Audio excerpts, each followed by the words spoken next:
What's up guys, JV2017 here, and today we're going to look at the additional perk ranks added in Far Harbor, and this is something I had honestly no idea about until one of my Twitter followers, Fighter Not Lover, pointed it out to me. So the Far Harbor DLC has actually added one new rank to a single perk in each of the special categories. In total, we have 7 new ranks available later on in the game. This is probably Bethesda's way of making up for the fact that they can't really add any new perks. They haven't so far, and if they did try to, it really wouldn't make sense with the tree unless they extend the special down to 11 or come up with another category. That would just be insane. And so in this video, I'll share each of the new ranks one by one, going down each of them and tell you whether I believe they're worth it or not. First, we're looking at the Strength tree, which has a new perk in Strong Back, a new perk rank at the very last rank. So you had 4 before, then finally at the 5th rank, level 40 requirement, when over-encumbered, running costs 50% less action points. And so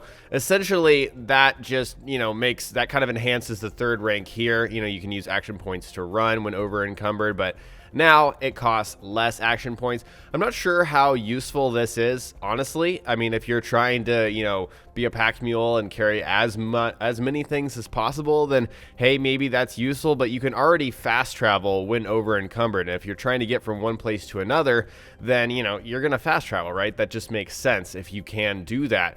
But, if you're not trying to fast travel, you're trying to get to a new location and you're over encumbered, I can see how this can be useful. But, overall, I don't see this as making a huge impact. In the Perception tree, our change is with Night Person. We have an additional 3rd rank that requires level 37, and this gives you 30 extra health between the hours of 6 p.m. and 6 a.m., the same, hours of effect with the other rank. So before we got Intelligence and Perception and Night Vision when sneaking with the 2nd rank, but now we have some extra health, and this is a little bit tricky as to how useful this really is, because you can just go up and look at Life Giver, for example. This instantly gives you 20 maximum health per rank, and so you can get up to 60 maximum health in Endurance with just that, or you could go for 30 extra health here with Night Person. And I don't think this is something definitely to reach for. This doesn't make Night Person, it doesn't really enhance Night Person in my eyes, really. I don't think it's worth going up to the 3rd rank of Night Person just to get that extra health. But if you've already got Night Person, if you're already investing heavily in the Perception tree, it's kind of like a why not thing. It just adds a little more survivability for certain parts of the day. I think it is worth the point if you're already investing in this perk. In the Endurance tree, the next additional perk rank is to Rad Resistant, and this just adds another 10 rad resistance for each rank. So, or not for each rank, but for the final rank. So we had 10, 20, 30 with the 3rd rank, and then finally, level 35 requirement, Endurance 6 is plus 40 rad resistance, and I'm not a big fan of this perk. I really have never been a big fan of taking this perk just because I think you can achieve similar effects with a lot of different items. You can have a hazmat suit if you need to go into a really irradiated area. You've got power armor. There are so many more options, and so honestly, I don't think this is that useful. Maybe on survival mode where radiation is a bit more of an issue, but again, with Night Person, this is something you definitely don't want to reach for. This new rank doesn't do anything that great. It doesn't revolutionize this perk, and so this isn't really that worth it. For the Charisma tree, our additional rank is in Lone Wanderer, which I think is still the best perk in the game. And so we've got, you take less damage with each rank, the first 2 ranks, and then you get more carrying weight, you do 25% more damage, and then level 50, the 4th rank of Lone Wanderer, is going to give you 25 more action points without a companion.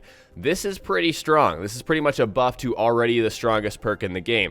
The reason why is that each additional point of agility that you invest into agility, just to get down the tree, is going to give you 10 more action points. 10. So with the last rank of Lone Wanderer at level 50, it may not be that much of a factor at that level, honestly, but this is pretty much worth 2.5 points of agility. You're pretty much getting that out of this final rank of Lone Wanderer. So if you're investing in Lone Wanderer, this is absolutely worth your time to spend an extra point when you hit level 50 to just get that much more action points. It's definitely worth it. At Intelligence 5, our next perk rank addition is to Scrapper. So with Scrapper, you got screws, aluminum, and copper when scrapping weapons and armor. The 2nd rank gave you circuitry, nuclear material, fiber optics, and also you could favorite items and highlight them, which was pretty nice, a nice utility. But the final rank at level 40, level 3, or rank 3, will get you more from salvaging overall. So this just kind of buffs what you already get out of these perks. And this is definitely useful if you're trying to build up a settlement, trying to do something with,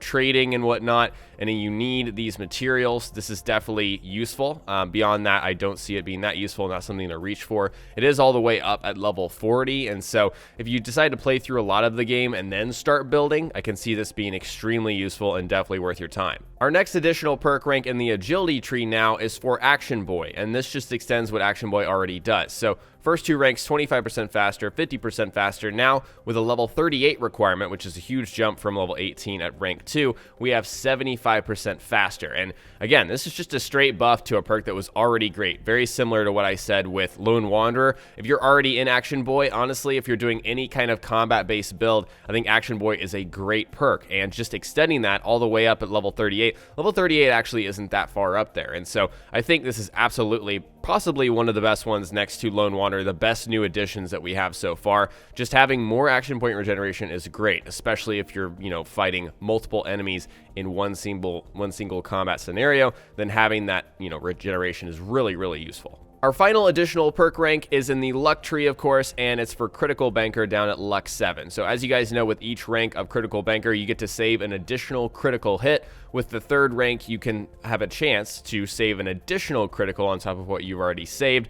And then you can now save 4 criticals with the last rank at level 50, which is pretty high up there, but this is just an extension, same thing with Action Boy, honestly, of what this perk already did. It just buffs it up and makes it even more strong. So if you're running a luck-based character and you're already investing in a critical banker, it's a no-brainer to go after this one at level 50. Although I'm pretty sure if you're, investing into luck and, using a rifle or something like that, Overseer's Guardian, lever action rifle, something like that, then you won't even need this, but hey, it's just going to make you better at what you're already doing. And so it's definitely worth your time. And honestly, I think this buff to Critical Banker, Action Boy, and Lone Wanderer, these are pretty strong buffs. The other ones are kind of negligible. Definitely not something you want to reach for. Honestly, I don't think you should reach for any of these because they're not that, none of these really revolutionize these perks. They just buff them a little bit. The one I would definitely say almost every time, unless you really want to focus on bringing a companion around, is this Lone Wanderer buff. Is pretty strong. It's all the way up at level 50, but man, I can't speak highly enough of Lone Wanderer. It's definitely my favorite perk in the game. Those were all the new ranks that came along with Far Harbor, but I'd like to hear from you guys. Which ranks do you think are worthy of a point and which ones are really not worth it? I think for the most part, the perks that are not nearly as strong as the others aren't really worth it unless you're going for a very specific kind of character, whereas the ones that are already on very strong perks clearly are just going to buff those perks even more. So share what you guys are thinking in the comment section below. Alright guys, today I shared the new perk ranks introduced in the Far Harbor DLC, and next time we will cover more Fallout on my channel, so stay tuned for Fallout 4 tips and tricks videos. If you learned something new or enjoyed this video, remember to hit that like button. I would really appreciate it. And don't forget to subscribe for Far Harbor DLC, my survival mode live streams, Bethesda.net mods, and general tips and tricks videos. Talk to you guys next time. Peace!